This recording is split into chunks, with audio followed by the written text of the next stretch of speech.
YouTubers because we just talk to ourselves into a camera all day, and that does something to rattle your psyche. Hey friends, it's your good friend Tim Campbell-Smith, and today we are addressing probably the most searched for question when it comes to higher education and getting a degree, which is, what can I do with my degree? Insert degree type here. We are going to talk about it, and we are going to focus on undergrad here. I have a lot to say in a lot of different places, so, stick around. Before we go too far, make sure you like and subscribe for all things business, higher education, mental health, life. So to address the question of what can I do with my degree, I think we should start off with 3 realities that are important to accept. Reality number 1, your degree probably can't get you many, if any, jobs, especially in the current job market, especially when degrees are getting handed out left and right. More and more people are getting it. It's a saturated market. More and more people have degrees. Alone, it won't get you much, unless you actually got a degree in a professional field that trained you into a job. And that job typically comes with a designation. I'm talking accounting, human resources, social work, nursing, teaching, interpreting, kinesiology in some cases. Most people go into university and go into their university degree pursuing what they find interesting. Okay, congrats, you pursued a hobby. You pursued something that intellectually stimulated you for a moment. That doesn't mean that you entered a degree to train for a job. So it's harder to find a job based on that. Reality number 2, the kind of degree that you can get with your job is dependent on the type of degree that you got and the skills that came with it specifically. We are going to take a skills-based approach to what kind of degree or what kind of job your degree can get you, but I mean just like crude skills from the beginning. If you've got a Bachelor of Arts in Creative Writing, there's no way that you're getting a job as a lab assistant because you didn't train with a Bachelor of Science where you spent a lot of time in the lab. Reality number 3, for most degrees, I would say that there is an equal, if not greater, emphasis on what you do during your degree and not what you do with your degree. Remember, a key part of what makes university so attractive and so helpful in life is that it's a giant networking opportunity. It's 4 years of networking and other possibilities based on what you get involved in or how you get involved. Those are 3 important realities out of the gate. Now, let me start with a literal answer to the question, what kind of job can your degree get you? Overall, a degree is going to get you a, frankly, cushy 9-to-5 office job where you have a little more control over the salary range, upward mobility, and benefits and, other special perks with the job. I'm talking office, I'm talking either 9-to-5 or a schedule that you can kind of customize and you can kind of play with, benefits and PTO, personal time off. And this is mainly on the basis that you can't get many of these jobs without the degree. The degree doesn't usually actually equip you to do the job. It's more like you're showing employers that you are willing to show up for 4 years and work hard and complete something, and you have the skills to do it. And that if you experience upward mobility, you have life exposure one way in an academic setting that may benefit you. Really, that's the first thing. That's the first kind of job that it's going to get you. Something cushy in an office, compared to insurance or business processes or, lots of others. And I do have other job suggestions based on your degree. But that's the big one, is you're going to get a cushy office job that you have a little more control over and has more of salary range and salary opportunity. Next, out of the gate, with a university degree, if you're interested in teaching, you could teach in a college. Many colleges require, just as a minimum, a bachelor's degree, and that is enough to teach there. The big logic with colleges being they want you to have a credential above whatever credential you're teaching people. Now, if the college offers a degree program, those instructors typically need masters and PhDs. Also, it depends on where you are, but I know in Ontario, the government will pay part of the salary if an instructor has definitely a PhD, some cases a master's. But if you're teaching in certificate programs and diploma programs, a bachelor's degree is enough to get you to teach. Now, you're probably teaching one of the breadth electives or breadth requirements. So if you have a BA in anthropology, you're probably teaching intro to anthropology as like a breadth requirement or an elective at a college, but it's still teaching. Next, in terms of what jobs you can get with your degree, I think it's actually more helpful to look at like the transferable skills. What are the transferable skills? And then base your job prospects based on that. So if your degree was writing heavy, you did a lot of writing, you could work in communications, you could work in copywriting, you could work in marketing.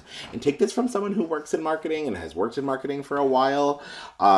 Marketing relies on the most transferable skills and gives the most transferable skills. It is the easiest of the business disciplines to move into and move out of.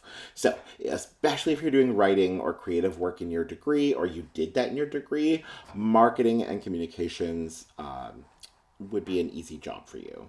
Next, if your degree involved a lot of research, analysis, data analysis, there's a lot of different analyst jobs. And I mean analyst like across different spectrums and disciplines. So you could be like a business analyst, which is, I'd say like kind of in the middle between like technical and big picture, but you could also be like a process analyst or a data analyst. That's pretty technical.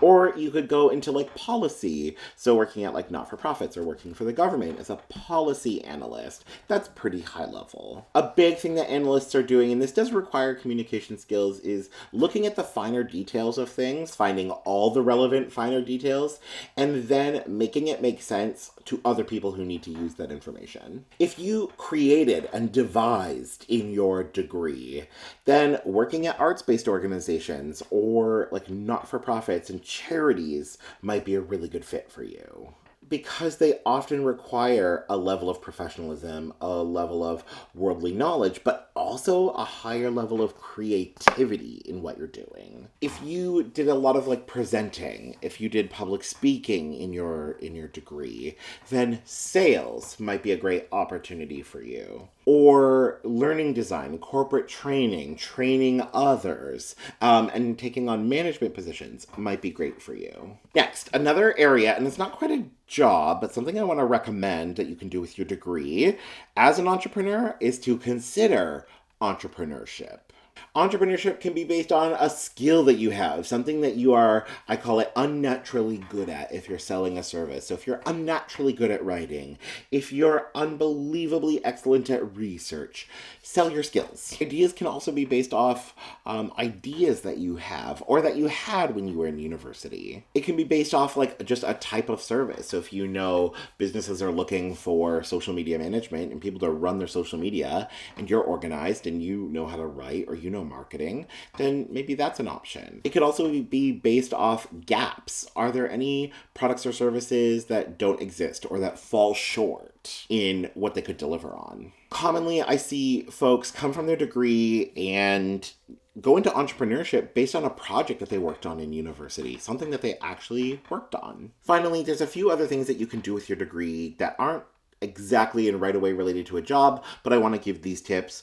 One is consider getting postgraduate training. Yes, I am recommending more schooling. Typically, postgraduate training, especially here in Ontario, is typically only 1 year, unless you're going for like a master's or a new program entirely. But postgrad training is usually only 1 year, specific to a different field. And this can usually improve like your job prospects. So for example, like at the time of recording, I teach at York University. I teach an online content marketing program and I've had journalists take this, I've had marketers, I've had business owners take it to upskill and reskill, or to change the direction of their skills and what they can do. Next, and this is for those of you who are doing your degree right now and starting to think or contemplating like, what am I going to do with my degree? If you're in your degree now, I want you to optimize what you do in your degree to get the most out of it. So one, if you can do any experiential learning opportunities, so if you can take a course on an internship, if you can do service-based learning, if you can go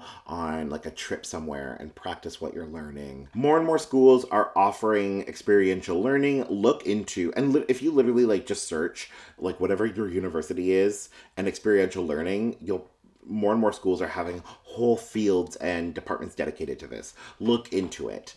And all this also may involve volunteering during your degree. Finally, the other thing I would say that you might think about doing with your degree is just go do something different entirely. So go get your master's, go get your PhD, if that's appropriate for you. go change your focus area entirely. Go do whatever brings you joy and makes you money because, again, and I want to bring this back to that first point, whatever degree you studied, and especially if it didn't give you a professional credential and you don't know what kind of job you can get, it's probably because you pursued a hobby or something that was interesting to you but didn't train you for a job. So go change focus areas entirely. If you do that though, always ask yourself, how can I use what I've learned in whatever this next venture is, whatever this next thing is for me. And that's the quick and dirty on what you can do with your degree. It's kind of a build your own adventure. I highly recommend you focus on the skills that you acquired though. Take a skills-based approach to it. What did you learn during that time? What skills did you acquire and how can you use those? And look at those office jobs. Comment and let me know. What have you found? What's been your experience finding a job, especially based off a degree, maybe that isn't like a professional credential? As always, make sure you like and subscribe for all things business, higher ed, mental health, and life. Otherwise, we'll chat soon. Bye for now.